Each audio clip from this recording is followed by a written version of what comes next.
Hello folks, RStudio Data Analysis சீரீஸில் அடுத்ததாக நாம் பார்க்க போகிற டாபிக் கார்லேஷன் அனலைசஸ். ஒரு சிம்பிளான கார்லேஷன் அனலைசஸ் எப்படி வரைகிறதுங்கிறத பார்க்கலாம். ஒரு பயாலஜிக்கல் டேட்டா இதுக்காக எடுத்திருக்கோம். ஸோ நம்ம ஃபஸ்ட்டு டேட்டா இம்போர்ட் பண்ணிடுவோம். அண்ட் இதுக்காக யூஸ் பண்ணக்கூடிய பேக்கேஜஸ் பார்த்தோம்னா கார்லேஷன் அனலைசஸுக்கு கோர் பிளாட்டுங்கிற ஒரு பேக்கேஜஸ் தான் யூஸ் பண்ண போகிறோம். ஸோ ஃபஸ்ட்டு நம்ம டேட்டா இம்போர்ட் பண்ணிடலாம். டேட்டா வந்து எக்ஸலில் இருக்குது. So import data set from Excel டேட்டாவை சூஸ் பண்ணிக்கலாம். ஸோ கார்லேஷன் அனலைசஸ் நமக்கு இங்கே டேட்டா ஓப்பன் ஆகுது. இதில் வந்து பிளான்ட் ஐடி. ஸோ 10 பிளான்ட்டில் பிளான்ட்டோட height, leaf area, chlorophyll, biomass, so 4 parameters வந்து எடுத்துருக்கிறோம் 10 பிளான்ட்டில். இந்த சிம்பிளான ஒரு டேட்டாவை வச்சு கார்லேஷன் அனலைசஸ் எப்படி பண்ணுறதுங்கிறத பார்க்கலாம். ஸோ இம்போர்ட்டுங்கிற ஆப்ஷனை கிளிக் பண்ணுங்கள். உங்கள் டேட்டா இங்கே இம்போர்ட் ஆகிடும். ஸோ இப்போ டேட்டா ரெடி. அடுத்ததாக வந்து கார்லேஷன் அனலைஸ் பண்ணுறதுக்கு ஒரு பேக்கேஜஸ் வந்து இன்ஸ்டால் பண்ண போகிறோம். அதுதான் corrplot. So install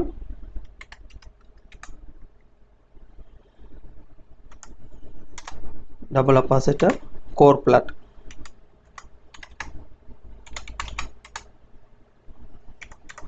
enter கொடுங்க. இப்போ நம்ம பேக்கேஜஸ் இன்ஸ்டால் ஆகுது. ஸோ உங்கள் ரெட் கலர் டார்க் முடிஞ்ச பிறகு நமக்கு இங்கே பேக்கேஜஸ் இன்ஸ்டால் ஆயிடுச்சுன்னு கன்ஃபார்ம் ஆயிரும்.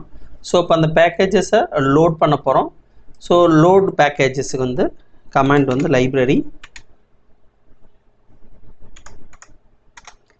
Core plot. ஸோ இப்போ லைப்ரரி பேக்கேஜஸை லோட் பண்ணியாச்சு. நம்ம டேட்டாவும் இம்போர்ட் பண்ணியாச்சு. இப்போ இம்போர்ட் பண்ண டேட்டாவை பார்க்குறதுக்கு பிரிண்ட்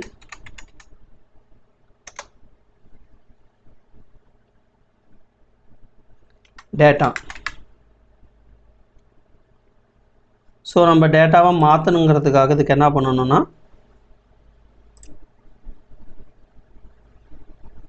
ஸோ இப்போ டேட்டா வியூ பண்ணலாம். டேட்டா வியூ பண்ணுறதுக்கு முன்னாடி நம்மளோட கார்லேஷன் அனலைசஸ் டேபிளை வந்து டேட்டாங்கிற நேம் சேஞ்ச் பண்ணுவோம். ஸோ டேட்டா ஆப்ரேஷன் அசைன்மெண்ட், நம்ம ஃபைலோட நேம் வந்து கார்லேஷன் அனலைசஸ். ஸோ அந்த நேம் அப்படியே நீங்கள் ஓகே. இப்போ வந்து நம்மளோட ஃபைல் வந்து டேட்டாவாக கன்வெர்ட் ஆயிடுச்சு. ஸோ இப்போ பிரிண்ட் டேட்டாங்கிற நேம் கொடுப்போம்.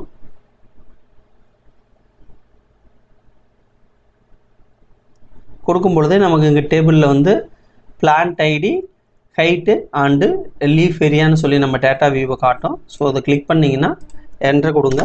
நம்ம டேட்டா வந்து வியூ ஆக ஆரம்பிச்சிடும். ஸோ இப்போ வந்து நம்ம கார்லேஷனில் வந்து ஒன்லி நியூமெரிக்கல் மட்டும்தான் யூஸ் பண்ண போகிறோம். ஸோ நான் நியூமெரிக்கல் காலம், அதாவது பார்த்திங்கன்னா பிளான்ட்டோட ஐடி வந்து 10 பிளான்ட்டோட ஐடி ஆட் பண்ணியிருக்கோம். ஸோ அதை நம்ம எடுத்துட்டும் கொடுக்கலாம். டேட்டா இம்போர்ட் பண்ணும் பொழுது பிளான்ட்டோட ஐடி ரிமூவ் பண்ணிகிட்டே கொடுத்துருக்கலாம். பட் ஒரு சிலருக்கு தெரியாமல் இருக்குங்கிறதுக்காக தான் நம்ம இந்த பிளான்ட்டோட ஐடி வந்து ரிமூவ் பண்ணிடலாம். ஸோ நீங்கள் டேரெக்டாக இம்போர்ட் பண்ணும் பொழுதே நீங்கள் பிளான்ட்டோட ஐடி ரிமூவ் பண்ணிவிட்டு 4 காலம் மட்டும் கொடுத்துருந்தீங்கன்னா உங்களுக்கு டேட்டா டேரெக்டாக கமெண்டில் போகலாம். ஸோ இதை நம்ம இப்போ எப்படி ரிமூவ் பண்ணியிருக்கிறத பார்க்கலாம். ஸோ அதுக்காக numeric data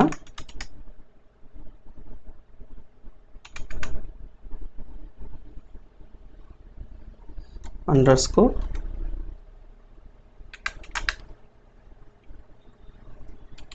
operation assignment data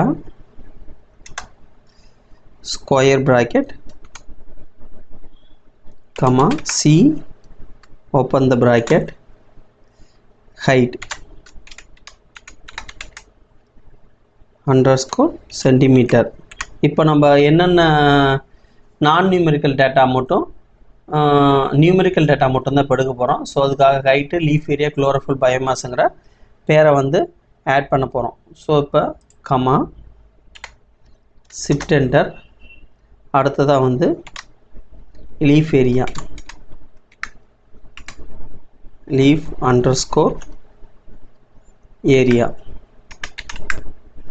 underscore cm2, அதாவது ஸ்கொயருங்கிறது தான் CM2 போட்டிருக்கு, comma shift enter, double apostrophe chlorophyll.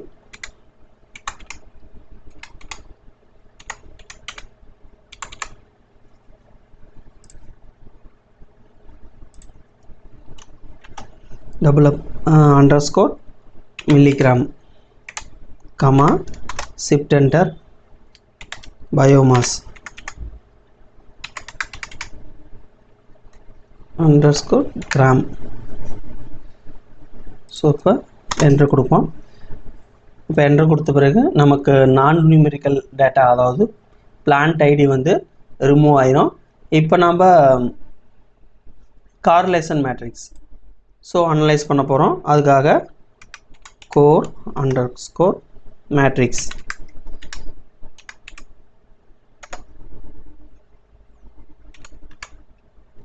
Matrix operation assignment, core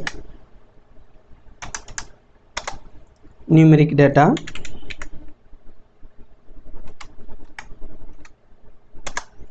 comma shift enter, method என்ன மெத்தட், அதாவது 3 மெத்தட் இருக்கும்ல correlation analyser, Pearson, Spearman. So அந்த மாதிரி நம்ம என்ன மெத்தடில் இப்போ அனலைஸ் பண்ணங்கிறத நம்ம போட போகிறோம். நம்ம பியர்சனில் தான் இப்போ அனலைஸ் பண்ண போகிறோம். பியர்சன். ஸோ என்டர் கொடுங்க. இப்போ வந்து நம்ம அனலைஸ் பண்ணிக்கூடிய கார்லேஷன் மேட்ரிக்ஸ் வந்து டிஸ்பிளே ஆகணும். So print round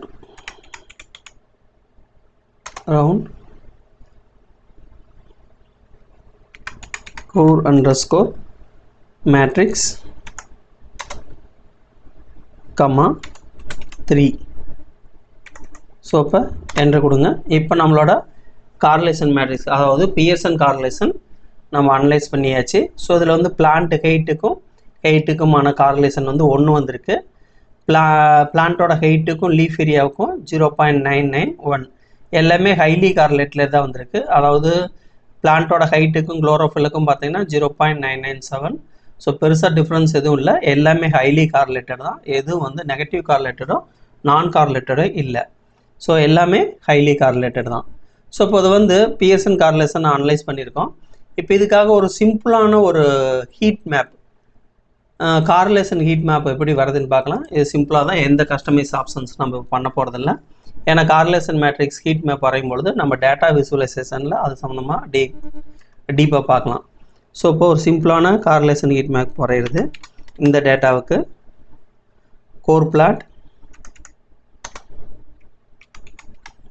core underscore matrix, comma shift enter, method, double apostrophe, colour. So கலரும் நம்ம வந்து எந்த ஒரு கலரும் சேஞ்ச் பண்ண போகிறதில்ல. ஷிஃப்ட் என்டர், சிம்பிளாக ஒரு மெத்தட் எப்படி வர்றதுங்கிறது தான் பார்க்கலாம். Type Appar,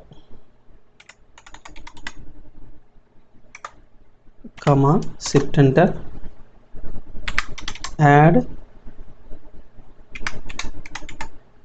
add curve color black, comma shift enter, text color black,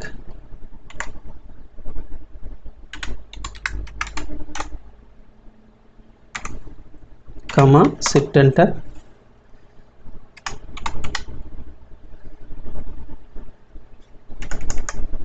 size angle வந்து 45. So enter. இப்போ நமக்கான ஒரு சிம்பிளான கார்லேஷன் ஹீட் மேப் கிரியேட் பண்ணி கொடுத்துருக்கு. இது ஜூம் பண்ணி பாருங்கள். பிளான்ட்டோட height, so leaf area, chlorophyll, biomass எல்லாமே ஹைலி கார்லேட்டட் தான். ஸோ 1 கொடுத்துருக்கு. ஏன்னா இங்கே ப்ளூ கலருங்கிறது ஹைலி கார்லேட்டட், 0ங்கிறது ஒயிட் கலரு, ரெட் கலரில் இருக்கிறது நெகட்டிவ் கார்லேட்டட். ஸோ நம்மளது எல்லாமே ஹைலி கார்லேட்டடாக இருக்கிறனால டார்க் ப்ளூவில் வந்திருக்கு. இதே தான் நமக்கு டேபிள் ஃபார்மேட்லேயும் வந்திருக்கு. ஸோ அதை வந்து எப்படி ஒரு டேபிள் ஃபார்மேட்டில் கொண்டு போகிறதுங்கிறத இப்போ பார்க்கலாம். ஸோ இப்போ லிப்ரோ ஆஃபீஸில் ஒரு டேபிள் கிரியேட் பண்ணியிருக்கோம். இந்த டேபிளில் எப்படி நம்ம டேட்டா வந்து அவுட்புட்டாக கொடுக்குறதுன்னு பார்க்கலாம். ஸோ இதில் ஃபஸ்ட்டு வந்து பார்த்திங்கன்னா எக்ஸ்ட்ரா ஒரு காலம் கம்மியாக இருக்குது. ஸோ ஒரு காலம் ஆட் பண்ணிக்கலாம். ஸோ இங்கே இன்சர்ட் லெஃப்ட் சைடு காலம். ஓகே, இப்போ height and leaf area,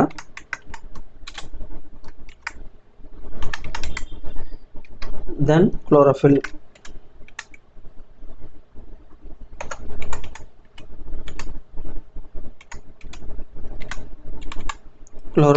last of biomass. Same இதே காலம் தான் கீழே ஆட் பண்ணோம். height, ரெண்டாவது லீஃப் ஏரியா, மூணாவது குளோரோஃபில்,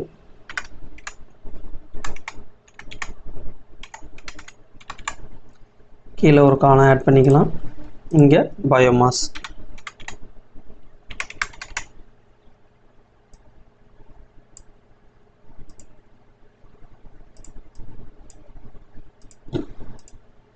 ஸோ இப்போ நம்ம டேட்டாவை ஆட் பண்ணலாம். நம்ம டேட்டாவில் பிளான்ட்டோட ஹைட்டுக்கு 1.00. ஸோ அடுத்தது பார்த்திங்கன்னா பிளான்ட்டுக்கும் லீஃப் ஏரியாவுக்கும் 0.998 அண்டு பிளான்ட்டோட ஹைட்டு குளோரோஃபில்லுக்கும் 0.997 அண்டு பயோமாஸ். ஸோ பயோமாஸுக்கு 0.997. அதே மாதிரி லீஃப் ஏரியாவுக்கும் 1, லீஃப் ஏரியா குளோரோஃபில்லுக்கும் கார்லேட் வந்து 0.997 and the leaf area and பயோமாஸுக்கு 0.996. ஸோ இப்போ குளோரோஃபில்லுக்கும் சேம் 1. அதே மாதிரி குளோரோஃபில்லுக்கும் பயோமாஸுக்கும் 0.999 அண்ட் பயோமாஸுக்கும் 1. ஸோ இதுதான் டேபிள் கிரியேட் பண்ணக்கூடிய ஃபார்மேட்டு. இந்த ஃபார்மேட்டில் தான் நம்ம தீசிஸோ இல்லை பேப்பர் பப்ளிகேஷனுக்கோ கார்லேஷன் அனலைசஸ் டேபிள் ஃபார்மேட்டில் யூஸ் பண்ணுவோம். இந்த சிம்பிளான கார்லேஷன், அதாவது பியர்சன் கார்லேஷன் அனலைசஸ் பற்றி ஒரு ஆர்ஸ்டுடியோவில் கிரியேட் பண்ணுறது உங்களுக்கு டவுட் இருந்தால் இந்த வீடியோ கீழே கமெண்ட்ஸ் பண்ணுங்கள். மேலும் இந்த வீடியோ உங்களுக்கு பிடிச்சிருந்தா லைக் பண்ணுங்கள், நம்ம சேனலுக்கு சப்ஸ்கிரைப் பண்ணுங்கள், யாருக்கு யூஸ்ஃபுல்லாக இருக்குமோ அவங்களுக்கு ஷேர் பண்ணுங்கள். அடுத்ததாக ஒரு டேட்டா அனலிசிஸ் சீரீஸில் பார்ப்போம். இந்த வீடியோ பார்த்ததற்கு நன்றி.